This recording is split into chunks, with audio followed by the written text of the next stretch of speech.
Imagine you are the detective assigned to a robbery docket. The case is not complicated.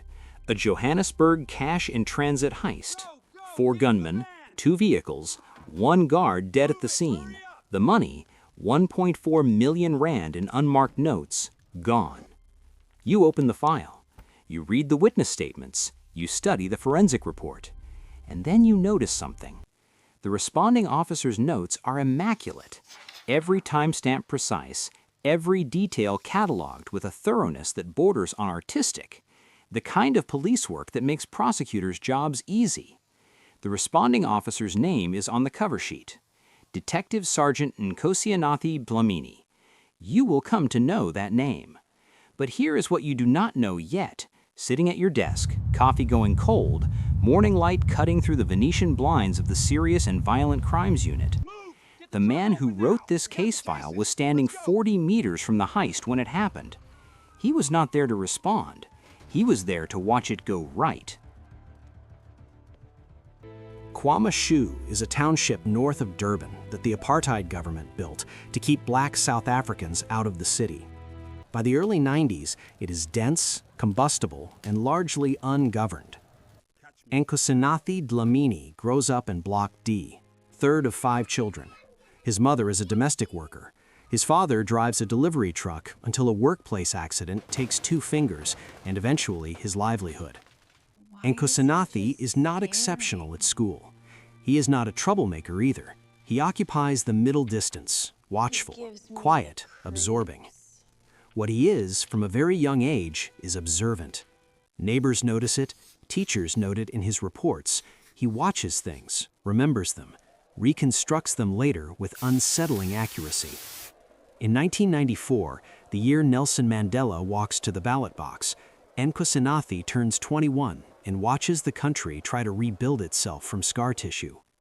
He applies to the newly restructuring South African Police Service in 1996. He is accepted. He trains at the SAPS College in Pretoria for 18 months. His instructors describe him in written assessments as methodical, detail-oriented, shows strong instincts for evidence preservation. He graduates in the top 12% of his class. He is assigned to the Commercial Crimes Unit in Gauteng. He is 25 years old. He has a government salary. He has a badge. He has also, in those 18 months of training, made a calculation. He has learned exactly how crimes are investigated, which means he has learned exactly how not to get caught. He does not begin with violence. His first known criminal act, reconstructed years later by the Hawks, South Africa's elite crime-fighting unit, is a document fraud in 2000, a vehicle registration scheme. Modest, clean, no witnesses. He does not get rich off it, that is not the point. The point is the education. By 2002, Nkosinathi has developed what investigators will later call, with grudging admiration, the system. It works like this. He cultivates a network of mid-level criminals across Gauteng, carjackers, hijackers, cash-in-transit crews. He does not recruit them, he identifies them through his own case files. He knows who they are before they know he exists. Then he makes contact, quietly. He offers something no other partner can. Advance intelligence on patrol routes, roadblock schedules, and police response times. In exchange, a percentage, always between 8 and 15%. Modest enough not to create resentment, large enough over time to matter. But the genius of the system is not what he takes, it is what he gives. After every job, Nkosinathi is among the first officers on scene. He writes the docket himself. A docket that he has already written, in his head, before the crime occurred. He knows which witnesses will be unreliable. He is ensured the getaway route does not cross a camera he knows about. He notes the absence of forensic evidence that he has already arranged to be absent. Between 2002 and 2007, 7 major heists in the Ekurhuleni and Tshwane districts are investigated by the same detective.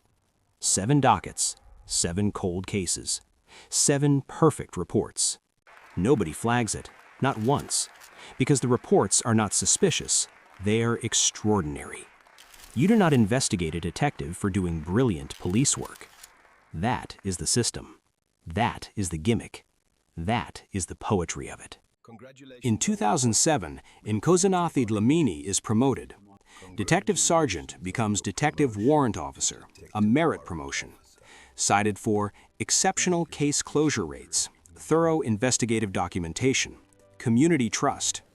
He receives a certificate, a modest pay increase, a slightly larger desk in the Serious and Violent Crimes Unit. He also receives something more useful: access. As a warrant officer, he now sees intelligence reports before they reach street level. He sees which informants are active, which gangs are under surveillance, which vehicles are flagged on the SAPS database. He becomes a clearinghouse. The network expands. He is no longer advising one crew. He is, without anyone knowing it, operating as the silent logistics arm for at least 3 independent criminal organizations across the East Rand. He's 34 years old. He drives a second-hand Toyota Fortuner. He lives in a 4-bedroom house in a middle-class suburb of Pretoria that a detective sergeant's salary cannot, on any reasonable accounting, explain. His colleagues notice the house. They tease him about it. He tells them his wife's family helped. His wife's family is from a rural homestead outside Nkandla. Nobody checks. In 2009, a cash-in-transit vehicle is hit outside Benoni. 2.3 million rand. The guard, a 28-year-old father of 2 named Sipho Kumalo, is shot twice in the chest. He survives, barely. The responding detective is Nkosinathi Dlamini. He is, by now, so trusted that he is given lead oversight of the case. He is investigating himself. It will be the last time. It begins with a phone. Not Nkosinathi's phone. He is meticulous about communications. Burner SIMs, brief calls, no messages. It is the phone of a man named Thabo, a mid-level crew member from the Benoni job, who was arrested 3 weeks after the heist on an unrelated charge, a carjacking in Kempton Park. Thabo is not loyal. He is frightened. And when the arresting officers mention the cash-in-transit case, Thabo begins to talk. Not about Nkosinathi, not yet. Thabo does not know Nkosinathi's name. He knows a voice on a phone. He knows someone who knew the guard rotation schedule. He knows that the route information came from inside. That word, inside, lands in a report that reaches the Independent Police Investigative Directorate, the IPID. A young IPID investigator named Liesel van Wyk is assigned to look into it. She is 29. She has been with IPID for 3 years. She has the instincts of someone who does not find coincidence convincing. She pulls the Benoni docket. She reads it carefully. Then she pulls the 6 prior cold case dockets from the same unit, for context, she tells herself. She spreads them across a conference table and looks at them for a long time. Same reporting structure, same absence patterns, same forensic language. 7 dockets spanning 7 years. She checks who wrote each one. One name appears on all 7. She does not say anything to anyone in the SAPS, not yet.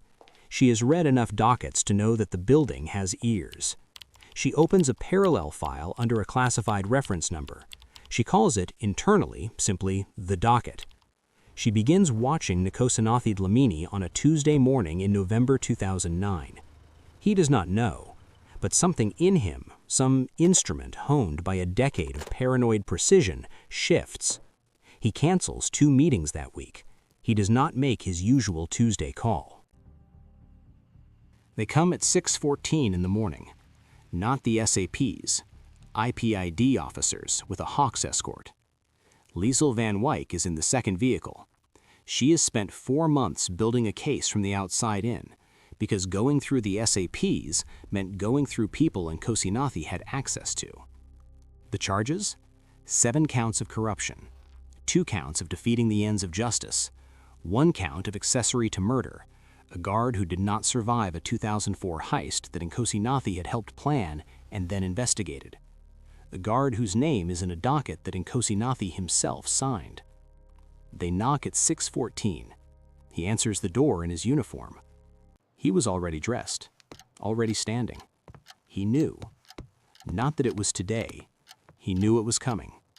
Had known perhaps for months. There is something almost like relief on his face in the arrest footage, a small loosening around the eyes. Or maybe that is a story we tell afterward.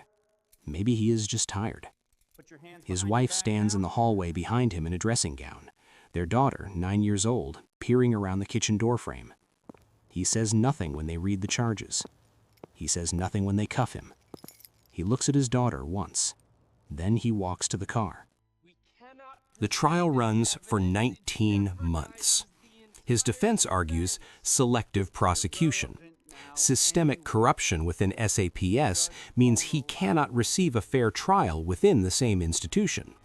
His lawyers cite the broader rot, the Marikana Commission, the Nkandla scandal, a police service so corroded that singling out one man is a performance of justice, not justice itself. It is not an unreasonable argument. South Africa in 2011 does not suffer from a shortage of corrupt police officers. But Liesl van Wyk has 7 dockets. She has phone records painstakingly reconstructed from cell tower data. She has a forensic accountant who traced $3.1 million in irregular deposits through 4 shell entities. She has Thabo testifying from behind a privacy screen, describing a voice that matches. She has, in the end, a case assembled with the same meticulous care that Nkosinathi used to build his false ones. She fought fire with fire. She built a docket, a real one. In March 2012, the North Gauteng High Court finds Nkosinathi Dlamini guilty on 6 of 7 corruption counts, both justice-defeating charges and the accessory charge. He is sentenced to 22 years without the possibility of parole for 15. He is 43 years old. The 4-bedroom house in Pretoria is seized. The Fortuner, the investment accounts, $870,000 in cash found in a storage unit registered to his cousin, all seized. His wife takes their daughter to her sister's house in Durban. Sipho Khumalo, the guard shot twice in the chest in Benoni, attends the sentencing. He does not speak to reporters. He just watches. Liesl van Wyk is promoted to deputy director at IPID. She gives a brief statement after the verdict. She says the case, all 4 years of it, demonstrates that the system can still work. Whether she believes that, she does not say.